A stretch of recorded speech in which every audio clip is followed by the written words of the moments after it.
Friends, எல்லோரும் எப்படி இருக்கிறீங்க? ஸோ என்னோட சேனலை சப்ஸ்கிரைப் பண்ண ஒருத்தருக்குமே ரொம்ப ரொம்ப தேங்க்ஸ். இன்றைக்கி என்ன வீடியோன்னு பார்த்தீங்கன்னா, இன்றைக்கி என்னோட ஒரு டே இன் மை லைஃப் தான்.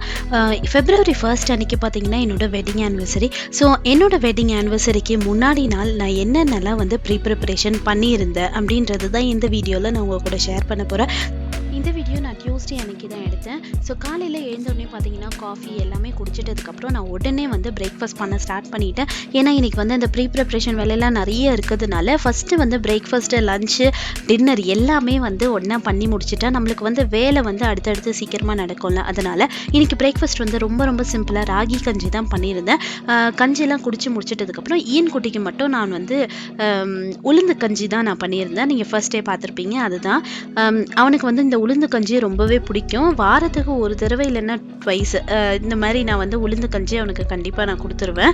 இப்போ அடுத்தது கஞ்சியெல்லாம் குடிச்சு முடிச்சிட்ட உடனேயுமே பார்த்தீங்கன்னா நான் லஞ்ச் ஸ்டார்ட் பண்ணிவிட்டேன். இன்றைக்கி லஞ்சும் பார்த்தீங்கன்னா ரொம்ப சிம்பிளான ஒரு குழம்பு தான். இன்றைக்கி மோர் குழம்பு தான் நான் வைக்க போகிறேன். மோர் குழம்பு இருக்கிறதுலே ரொம்ப ரொம்ப ஈஸி அதுதான். அண்ட் நம்மளுக்கு சைட் டிஷ்ஷோ ரொம்ப பண்ணணுன்ட்டு அவசியமே இல்லை. ஸோ இந்த குழம்பு அவ்வளோ ஒரு டேஸ்ட்டாக இருக்கும். நான் பார்த்தீங்கன்னா இந்த சுரக்காவை வச்சு தான் இன்றைக்கி நான் மோர் குழம்பு பண்ண போகிறேன். அவ்வளோ ஒரு டேஸ்ட்டாக இருக்கும். நீங்கள் வெண்டைக்காய் இருந்தால் கூட பண்ணிக்கலாம். எந்த ஒரு தண்ணிக்காய் இருந்தாலும் நீங்கள் அதில் பண்ணிக்கலாம். இப்போ நான் பார்த்தீங்கன்னா பாதி சுரக்காய் தான் நான் எடுத்தேன். முழு சுரக்காய் எடுத்துக்கல. ஏன்னா இதில் கொஞ்சம் காய் போட்டாலே போதும். ஸோ சுரக்காய் கட் பண்ணிவிட்டு இந்த மாதிரி கொஞ்சமாக தண்ணி ஊற்றிட்டு அதில் கொஞ்சம் உப்பு, அதுக்கப்புறம் ஒரு டீஸ்பூன் மஞ்சத்தூள், இது எல்லாத்தையுமே சேர்த்துட்டு கொஞ்சம் நேரம் நல்லா இதை வேக விடணும். ஏன்னா காய் நம்மளுக்கு வேகணும்ல.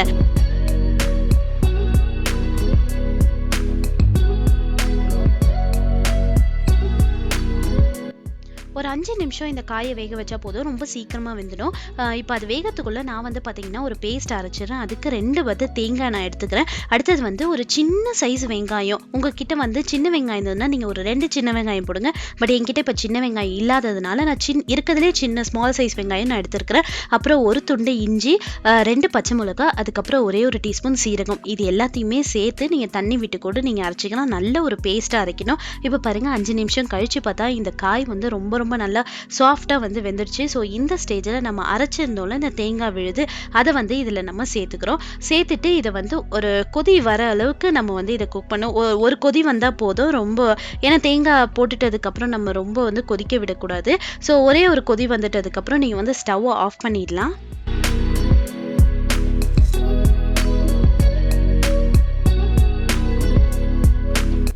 பார்த்தீங்கன்னா நான் இதை ஸ்டவ் ஆஃப் பண்ணிவிட்டு நான் இதை ஒரு சைடில் எடுத்து வச்சுருவேன். ஏன்னா இது நல்லா ஆறணும். ஆறிட்டதுக்கு அப்புறம் தான் நம்ம தயிரை இதில் ஊற்றுவோம். இல்லைன்னா திரியாக ஆயிடுறது மாதிரி இருக்கும். ஸோ நல்லா ஆறணும், சூடே இருக்கக்கூடாது. ஸோ அது ஆறுற அந்த கேப்பில் பார்த்தீங்கன்னா நான் இன்றைக்கி வடை போட போகிறேன். ஸோ மசாலா வடை. ஸோ அதுக்காக பார்த்தீங்கன்னா கடலைப்பருப்பு நான் ஊற வச்சுருக்கிறேன்.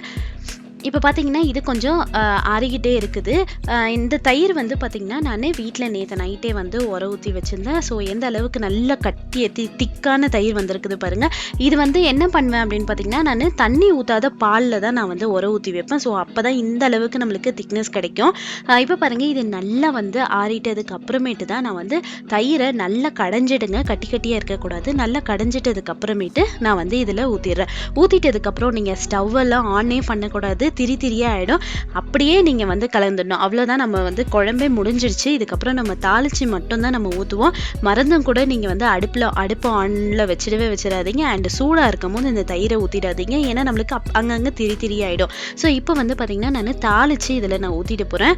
தாளிக்கிறதுக்கு யூஸ்வலாக நம்ம என்ன பண்ணுவோம், கடுகு, சீரகம், அதுக்கப்புறம் காஞ்ச மிளகாய், கருவேப்பிலை, கொஞ்சோண்டு பெருங்காயத்தூள் போட்டால் இதுக்கு வாசனை ரொம்ப நல்லாயிருக்கும். ஸோ இதை அப்படியே தாளித்து நான் ரெடி பண்ணி வச்சுருந்தேன். அந்த மோர் குழம்புல நான் ஊற்றிடுறேன். ஸோ ரொம்ப ரொம்ப ரொம்ப டேஸ்ட்டாக இருக்கும் இந்த மோர் குழம்பு. கண்டிப்பாக நீங்கள் ட்ரை பண்ணி பாருங்கள். இதில் நீங்கள் எந்த தண்ணி காய் வேணுனாலும் நீங்கள் போடலாம். அடுத்து இந்த லேடிஸ் ஃபிங்கர் வச்சு அந்த குழம்பு செஞ்சிங்கனாலும் ரொம்ப ரொம்ப நல்லாயிருக்கும். பட் மோஸ்ட்லி பார்த்தீங்கன்னா நான் சுரக்காய் வச்சு தான் நான் எப்போவுமே இந்த மோர் குழம்பு பண்ணுவேன். ரொம்ப நல்லாயிருக்கும்.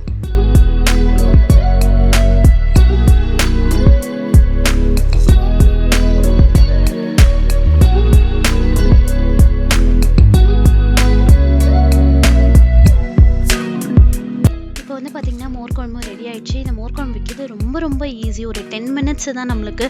ஸோ அதுக்குள்ளே வந்து குழம்பு ரெடி ஆயிடுச்சு. இப்போ குழம்பு ரெடி ஆகிட்டோன்னே நான் வந்து பார்த்திங்கன்னா டியூஸ்டேஸ் அண்ட் ஃப்ரைடேஸ் வந்து தலை குளிப்பேன். ஸோ எப்போ நான் தலைக்கு குளிக்கிறதா இருந்தாலும் ஹேர் பேக் வந்து ஏதாவது ஒன்று போடுவேன். ஸோ இன்றைக்கி வந்து பார்த்திங்கன்னா இந்த வெந்தயம் தான் ஓவர் நைட் வந்து ஊற வச்சுருந்தேன். ஸோ அதை வெறும் வெந்தயத்தை மட்டும் நான் அரைச்சி இப்போ வந்து நான் ஒரு ஹேர் பேக்காக நான் போட்டுடுவேன். ஸோ ஹேர் பேக்காக போட்டுட்டதுக்கப்புறம் அகெயின் என்னோடய வீடை வந்து க்ளீன் பண்ணுறதுக்கு நான் ஸ்டார்ட் பண்ணிவிடுவேன். ஏன்னா இப்போயே நான் வந்து க்ளீன் பண்ணிவிட்டு வீடெல்லாம் தொடச்சி விட்டுட்டேன்னா எனக்கு வந்து ஈவினிங் நான் ப்ரிப்ரேஷன் வேலை, சமையல் வேலை பண்ணுறதெல்லாம் கொஞ்சம் ஈஸியாக இருக்கும். ஸோ அதனால் இப்போயே நான் எல்லா வேலையுமே பண்ணிடுறேன்.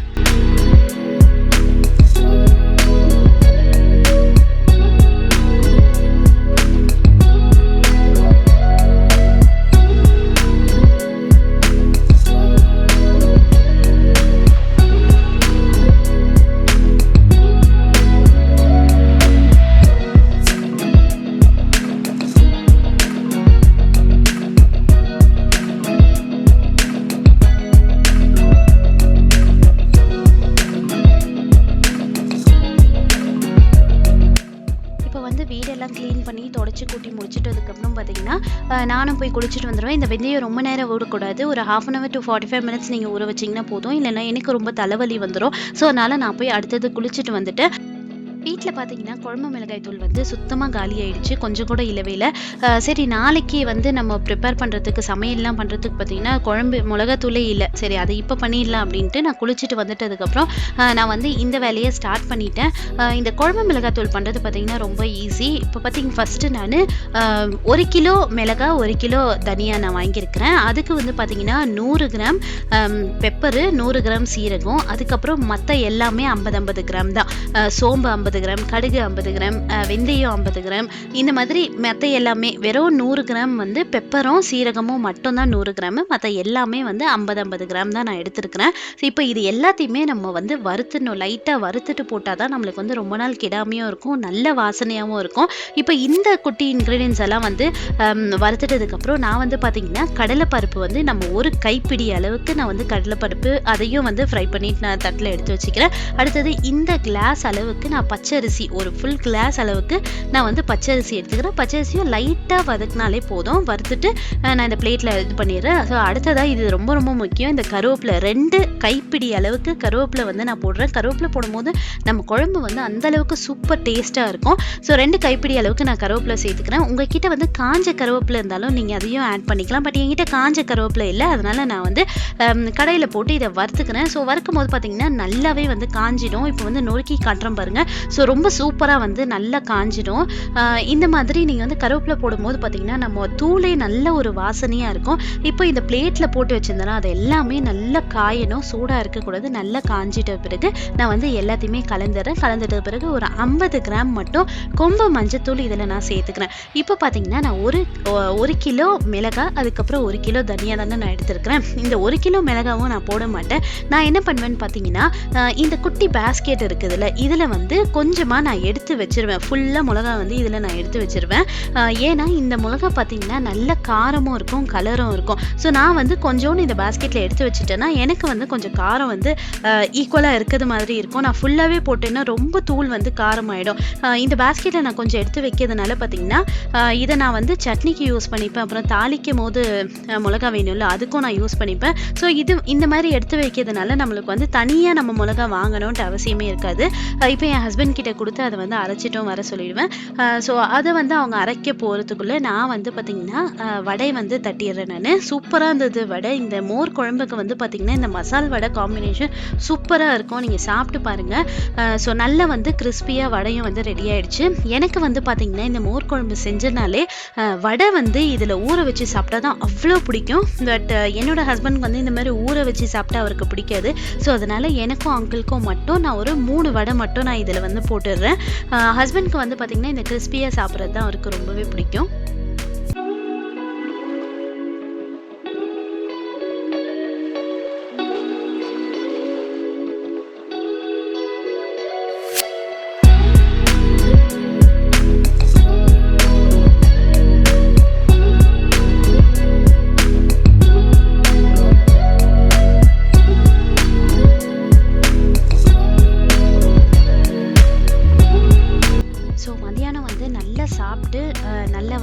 தூங்கியாச்சு. எனக்கு வந்து மதியானம் தூங்கலைன்னா அடுத்த வேலை ஆகவே ஆகாது. ஸோ நான் கொஞ்ச நேரத்தில் தூங்கி எழுந்திச்ச உடனே அவன் ஈயன் குட்டியும் வந்து எழுந்திரிச்சிட்டான்.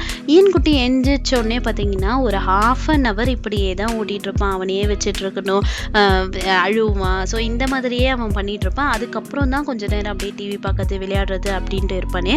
அது வரைக்கும் அவன் கூடயே தான் நம்மளும் இருக்கணும்.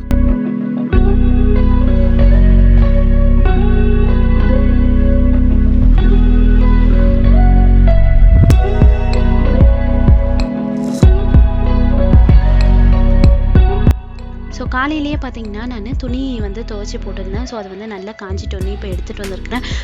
எனக்கு வந்து பிடிக்காத ஒரு வேலை என்னென்னு பார்த்தீங்கன்னா இந்த துணி மடிக்கிறது தான் சுத்தமாக எனக்கு பிடிக்கவே பிடிக்காது. ஆனால் வந்து ஈயன் குட்டி வந்து முழிச்சிட்டு இருந்தானா அவன்கிட்ட அப்படியே பேச்சு கொடுத்துட்டே அழகாக வந்து அந்த துணியும் வந்து ஃபுல்லாக மடிச்சிடுவோம். அவன்கிட்ட பேச்சு கொடுத்தாலே போதும், டைம் போகிறதே நம்மளுக்கு தெரியாது. அவங்ககிட்ட அப்படியே பேசிகிட்டே நான் எல்லா வேலையுமே முடிச்சிடுவேன்.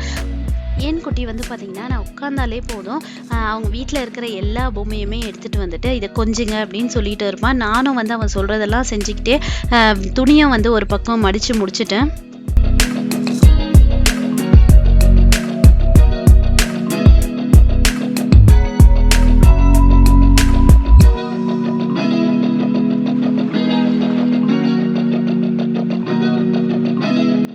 இப்போ துணி மடிச்சு முடிச்சிட்டதுக்கப்புறம் ஈயன் குட்டியும் அவங்க தாத்தா கிட்ட விளையாடுறதுக்கு போயிடுவான். இப்போ இந்த சைடு வந்து நான் பார்த்தீங்கன்னா ஜாமுன் வந்து ரெடி பண்ணுறேன் நான். ஸோ இந்த சைடு நான் ஜாமுன்லாம் நல்லா ரவுண்ட் பண்ணி நான் எண்ணெயில் போட்டு பொரிச்சு எடுத்துருக்கேன். இந்த பக்கம் பார்த்தீங்கன்னா சுகர் சிரப் வந்து பண்ணிகிட்ருக்கிறேன். இந்த ஜாமுன் வந்து எதுக்கு பண்ணுறேன் அப்படின்னு பார்த்தீங்கன்னா நான் இன்றைக்கி வந்து ஜாமுன் கேக் தான் வந்து பண்ணலாம் அப்படின்ட்டு நான் ஒரு பிளானில் இருக்கேன். ஸோ அதுக்காகவே பார்த்தீங்கன்னா நான் இன்றைக்கி குலாப் ஜாமுன் வந்து பண்ணுறேன். நான் எந்த ஒரு ஸ்பெஷல் அக்கேஷன்னாலும் கண்டிப்பாக எங்கள் வீட்டில் வந்து கேசரி இருக்கும் அண்ட் ஜாமுன் வந்து இருக்கும். ஏன்னா எனக்கு ரொம்ப ரொம்ப பிடிக்கும் இந்த ஜாமுன்னு. அதுவும் நான் பண்ணுற ஜாமுன் எனக்கு ரொம்பவே பிடிக்கும். கொஞ்சம் கூட வீரல எதுவுமே வரவே வராது. ரொம்ப ரொம்ப டேஸ்ட்டாக இருக்கும். நான் யூஸ் பண்ணுறது வந்து பார்த்திங்கன்னா எம்டிஆர் குலாப் ஜாமுன் மிக்ஸ் தான். அதான் 1 வாங்கினா 1 ஃப்ரீ அப்படின்ட்டு இருக்கும்ல. ஸோ அது தான் நான் வந்து பண்ணியிருந்தேன். பட் ஒரே ஒரு பேக்கெட் தான் பண்ணேன். அதுவே எனக்கு வந்து பார்த்திங்கன்னா நான் குட்டி குட்டியாக பண்ணதுனால எனக்கு ஒரு 42 பால்ஸ் வந்து வந்திருந்தது. இப்போ பார்த்திங்கன்னா நான் ஃபுல்லத்தையும் எடுத்துகிட்டு நான் நெக்ஸ்ட் செட்டும் வந்து நான் போட்டுட்ருக்கிறேன். இந்த ஜாமுன் வந்து விரிசல் இல்லாமல் வரத்துக்கு என்ன பண்ணணும்னு பார்த்திங்கன்னா எண்ணெயில் போட்டுட்டதுக்கப்புறம் நம்ம வந்து இந்த கரண்டியை வச்சு இப்படி எண்ணெயிலேயே வந்து நம்ம சுற்றி விடணும். ஸோ அந்த மாதிரி சுற்றி விடும் போது தான் பார்த்தீங்கன்னா உங்களுக்கு விரிசல் இல்லாமல் வரும் அண்ட் எல்லாமே வந்து ஈவனாக வந்து வெந்திருக்கும். இல்லைனா நீங்கள் அந்த மாதிரி திருப்பி விடாமல் இந்த மாதிரி பண்ணாமல் இருந்தீங்கன்னா உங்களுக்கு மேலே மட்டும் வேறு ஒரு கலரில் இருக்கும், இந்த எண்ணெய்க்கு கீழே இருக்கிறது மட்டும் வேறு ஒரு கலரில் இருக்கும். அதே மாதிரியே பார்த்தீங்கன்னா நம்ம எண்ணெயிலேருந்து எடுத்த அடுத்த நிமிஷமே வந்து சுகர் சிரப்பில் போட்டுடவே கூடாது, டக்குன்னு வந்து ஊறிடும். ஸோ அதனால் ஒரு 2-3 மினிட்ஸ் லைட்டாக ஆற விட்டுட்டதுக்கப்புறம் வெது வெதுப்பாக நீங்கள் வந்து போட்டாலே போதும். பயங்கர சூட்டில் வந்து போட்டுடாதீங்க. ஸோ பார்த்தீங்களா எப்படி அழகாக இருக்குது பாருங்களேன். நல்ல அந்த கோழி குண்டெல்லாம் இருக்கும்ல அந்த அளவுக்கு அழகாக இருக்குது. கொஞ்சம் கூட விரிசலே இருக்காது. நான் சொல்கிறது மாதிரி நீங்களும் ட்ரை பண்ணி பாருங்கள். இது வந்து பார்த்திங்கன்னா நான் ஜீராவில் ஒரு 1/2 hour to 45 minutes தான் நான் ஊற வைப்பேன். அதுக்கு மேலே நான் விடவே மாட்டேன். நிறைய பேர் வந்து ஓவர் நைட்லாம் விடுவீங்களே, அந்த மாதிரி பண்ணாதீங்க. ஒரு 1/2 hour to 45 minutes நீங்கள் விட்டாலே போதும். உங்களுக்கு நல்லாவே வந்து ஊறி இருக்கும் அண்ட் ரொம்ப வந்து ஊறி இல்லாமல் அப்படியே கையில் எடுத்தாலே பொலபலன்னு கொட்டாத மாதிரி இருக்கும். ஸோ இந்த மாதிரி நீங்கள் ட்ரை பண்ணி பாருங்கள். இப்போ ஜாமுன் முடிச்சிட்டதுக்கு அப்புறம் நான் வந்து பார்த்தீங்கன்னா கேக்கு வந்து ப்ரிப்பேர் பண்ணதுக்கு ஆரம்பிச்சிட்டேன். இப்போ நான் எடுத்திருக்க மெஷர்மெண்ட் கப்பு பார்த்தீங்கன்னா 250 ml தான். ஸோ ஃபஸ்ட்டு வந்து நான் இந்த சுகர் பவுடர் வந்து நான் ப்ரிப்பேர் பண்ணிக்க போகிறேன். அதில் 250 ml அந்த கப் இருக்குல்ல அந்த அளவுக்கே நான் வந்து சுகர் எடுத்து நான் ஃபஸ்ட்டு வந்து பொடி பண்ணி வச்சிடுறேன். நான் அடுத்ததாக பார்த்தீங்கன்னா எனக்கு ஒரு 1/2 kg கேக் தான் நான் பண்ண போகிறேன். அதுக்கு வந்து 4 முட்டை வந்து நான் எடுத்துக்கிறேன். 4 முட்டை வந்து நான் உடச்சி இதில் சேர்த்துக்கிட்டு இதை வந்து நல்லா நான் பீட் பண்ணிட போகிறேன். இப்போ இந்த முட்டையிலேயே வந்து பார்த்தீங்கன்னா நான் கொஞ்சமாக வந்து சால்ட் ஆட் பண்ணிக்கிறேன். பிஞ்சு தான் நீங்கள் வந்து ஆட் பண்ணணும், ரொம்ப ஆட் பண்ணிடாதீங்க.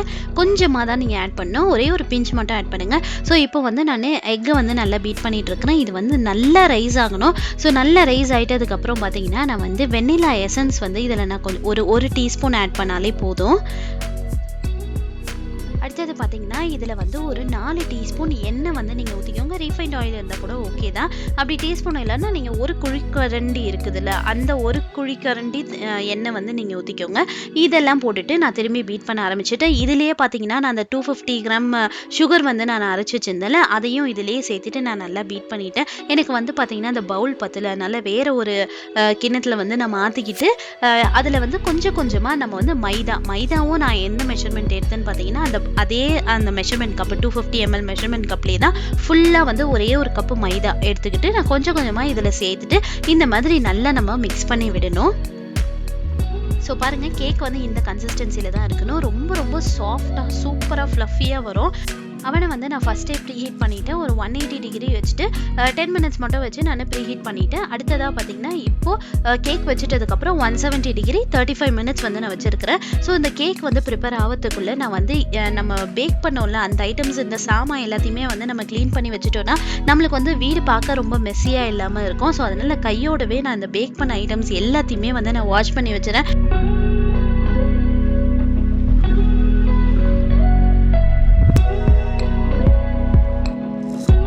ஸோ இப்போ வந்து பார்த்தீங்கன்னா நான் விப்பிங் க்ரீம் தான் வந்து நான் ப்ரிப்பேர் பண்ண போகிறேன். ஆக்சுவலாக நான் இது வரைக்குமே வந்து ஸ்பாஞ்ச் கேக் மட்டும் தான் நான் பண்ணியிருக்கேன். அதுக்கு மேலே நான் க்ரீம் எல்லாம் நான் போட்டதே இல்லை. இதுதான் ஃபர்ஸ்ட் டைம் நான் வந்து இந்த விப்பிங் க்ரீம் பண்ணுறது. அதுக்கு வந்து நான் ஃபஸ்ட்டு பார்த்தீங்கன்னா நான் காலையிலேயே வந்து ஐஸ் கட்டி வந்து ஊற்றி வச்சுட்டேன் ஃப்ரீசரில். ஸோ ஒரு சின்ன பவுலில் கீழே வந்து ஐஸ் கட்டியெல்லாம் இருக்கணும். அதுக்கு மேலே இருக்கிற பவுலில் வந்து நான் இந்த fresh cream, Amul fresh cream தான் நான் யூஸ் பண்ணியிருக்கிறேன். அதை வந்து நான் கொஞ்சமாக எடுத்துக்கிறேன். நீங்கள் வந்து இந்த க்ரீம் எடுக்கும் போதே பார்த்தீங்கன்னா கீழே வந்து கொஞ்சம் தண்ணியாக இருக்கும். அந்த தண்ணியாக இருக்க போர்ஷனை விட்டுடுங்க. நம்மளுக்கு கட்டியாக இருக்குதுல்ல, இது மட்டும்தான் தேவை. ஸோ கொஞ்சம் வந்து எனக்கு இந்த ரைஸ் ஆனோடனே நான் வந்து ஒரு 4 டீஸ்பூன் மட்டும் இந்த பவுடர் சுகரை போட்டுட்டு திரும்பியும் நான் வந்து பீட் பண்ண ஸ்டார்ட் பண்ணுறேன். இந்த ஸ்டிஃப் பீக்குன்னு வாங்கல அந்த அளவுக்கு வந்துட்டதுக்கப்புறம் நம்ம வந்து நான் வந்து கேக்கில் வந்து திரும்பி ஸ்ப்ரெட் பண்ண ஆரம்பிச்சிட்டேன். இப்போ பார்த்தீங்கன்னா ஜாமுன் நான் செஞ்சு வச்சிருந்தேன்ல, அது வந்து 1/2 an hour நல்லாவே வந்து ஊறிடுச்சு. சூப்பராக இருக்குது பாருங்கள். அது வந்து பாதியாக கட் பண்ணி இந்த மாதிரி மேலே வந்து நான் சூப்பராக டெக்கரேட் பண்ணிட்டேன். ஆக்சுவலாக இந்த மாதிரி மேலே வந்து க்ரீம் வச்சு நான் பண்ணுறது இதுதான் ஃபர்ஸ்ட் டைமே. பட் கேக் வந்து பார்த்திங்கன்னா செம்ம டேஸ்ட்டாக இருந்தது நெக்ஸ்ட் டே கட் பண்ணும்போது. ஸோ இவ்வளோ தான் ஃப்ரெண்ட்ஸ், இதுதான் எங்களோட வெட்டிங் டேக்கு நான் பண்ண ப்ரிப்ரேஷன்ஸ் இது எல்லாமே. ஸோ என்னோட அடுத்த வீடியோவில் என்னோட வெட்டிங் ஆனிவர்சரி அன்னைக்கு நான் எப்படியெல்லாம் செலிப்ரேட் பண்ணேன், நான் என்னென்னலாம் வந்து செஞ்சேன் அப்படின்றத தான் நான் உங்கள் கூட ஷேர் பண்ண போகிறேன். ஸோ கண்டிப்பாக இந்த வீடியோ வந்து உங்களுக்கு பிடிச்சிருக்கும்னு நினைக்கிறேன். பிடிச்சிருந்ததுன்னா மறக்காமல் ஒரு லைக் பண்ணுங்கள், உங்கள் ஃப்ரெண்ட்ஸ் அண்ட் ஃபேமிலிஸ் கூட ஷேர் பண்ணுங்கள். ஸோ இதே மாதிரி ஒரு சூப்பரான வீடியோவில் நான் அடுத்து உங்களை வந்து சந்திக்கிறேன். நெக்ஸ்ட் வீடியோ கண்டிப்பாக என்னோட வெட்டிங் ஆனிவர்சரி தான் இருக்கும். ஸோ கண்டிப்பாக வந்து மறக்காமல் அந்த வீடியோவையும் வந்து செக் பண்ணிக்கோங்க. ஸோ இதே மாதிரி ஒரு சூப்பரான வீடியோவில் நான் அடுத்தவங்களை வந்து சந்திக்கிறேன். Until then, it's bye from Sylvia.